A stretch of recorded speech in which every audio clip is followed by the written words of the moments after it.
বিসমিল্লাহির রহমানির রহিম। আসসালামু আলাইকুম। সুপ্রিয় শিক্ষার্থী বন্ধুদেরকে আজকের এই ভিডিওতে স্বাগতম। আজকে জিএসটি তৃতীয় মাইগ্রেশনের রেজাল্ট প্রকাশিত হয়েছে। এই জিএসটি তৃতীয় মাইগ্রেশনের রেজাল্টে কতদূর পর্যন্ত টানলো বা কী পরিমাণ ওয়েটিং টানলো, সাবজেক্ট পাইলো, সে বিষয়টা নিয়ে আমরা একটু আলোচনা করব। তো জিএসটির তৃতীয় ধাপে যে রেজাল্টটা দিল, সেই রেজাল্টটাতে দ্বিতীয় ধাপের চেয়ে তৃতীয় ধাপে তুলনামূলকভাবে একটু কম টানছে এবং কম সাবজেক্ট পাইছে, কিন্তু ওয়েটিং পজিশনের একটা বিশাল একটা পরিবর্তন দেখা গেছে। তো যেহেতু এখানে জায়গা কম, যার কারণে আমি প্রথম ধাপের সাথে তৃতীয় ধাপের তুলনাটা করতেছি। একটা স্টুডেন্টের রেজাল্ট, সে রেজাল্ট অনুযায়ী তার cyber security engineering Gazipur digital university, সেখানে প্রথম ধাপে তার ওয়েটিং পজিশন ছিল 226, আর তৃতীয় ধাপে আসে তার ওয়েটিং পজিশন হয়ে গেছে 72। সে একই ইউনিভার্সিটিতে data science engineering waiting position ছিল 223, তৃতীয় ধাপে আসে তার পজিশন হয়েছে waiting position 82। Education technology engineering, সেখানে একই ইউনিভার্সিটি তার ওয়েটিং পজিশন ছিল 157, তৃতীয় ধাপে আসে ওয়েটিং পজিশন আসছে 23।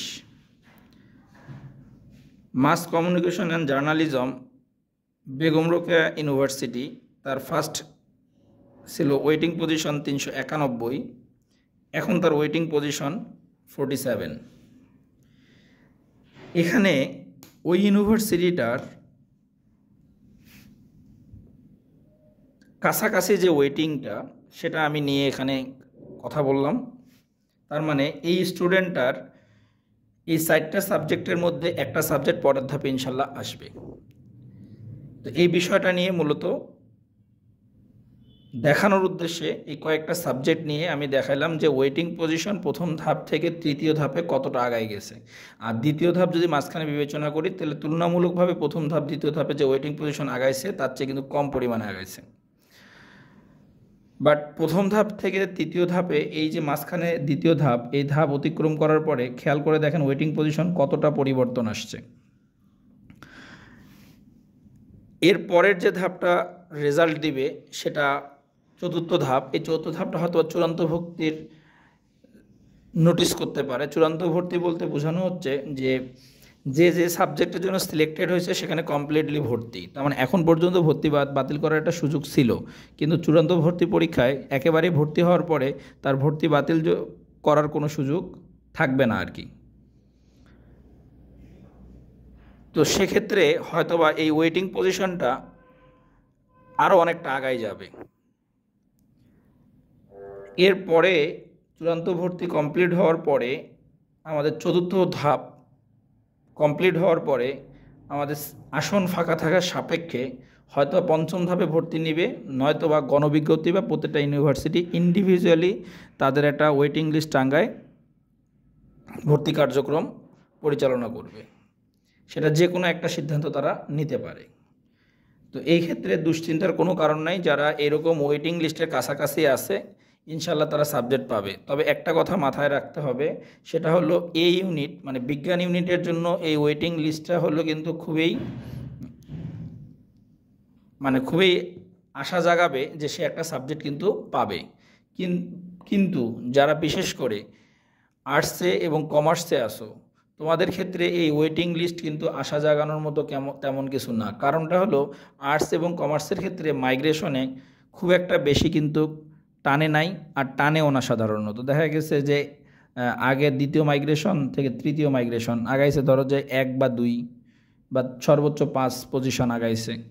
কিন্তু সায়েন্সের ক্ষেত্রে দেখা গেছে কোনো কোনো ক্ষেত্রে 100 পজিশন পর্যন্ত আগাইছে, 198, 96 পজিশন পর্যন্ত কিন্তু দ্বিতীয় ধাপ থেকে আগাইছে।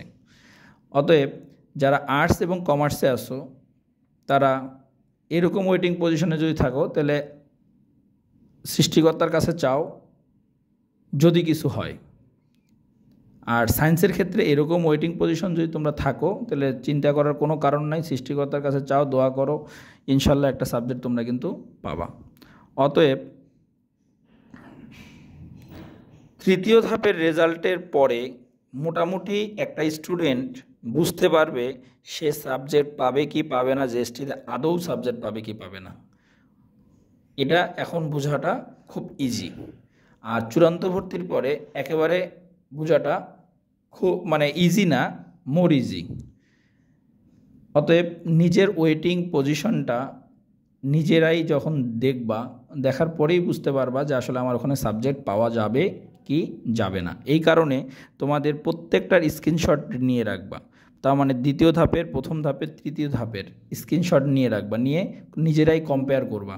কম্পেয়ার করে দেখবা যে আমার ফার্স্ট পজিশন, সেকেন্ড পজিশন, প্রথম ধাপ, দ্বিতীয় ধাপ, তৃতীয় ধাপ, এই 3টা ধাপে আমার পজিশনের কেমন চেঞ্জ আসছে। এটা দেখলেই বোঝা যায় যে সাবজেক্টটা আমি পাবো কি পাবো না। পরবর্তী চতুর্থ ধাপ চূড়ান্ত ধাপ দিবে। এইভাবে পর্যালোচনা করলে নিজেরাই বুঝতে পারবো যে সাবজেক্ট পাওয়া যাবে কি যাবে না।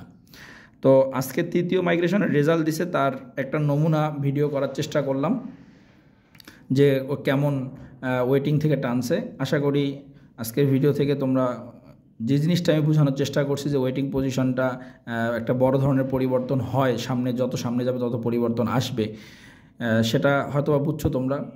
তো আজকে এই পর্যন্ত, আল্লাহ হাফেজ।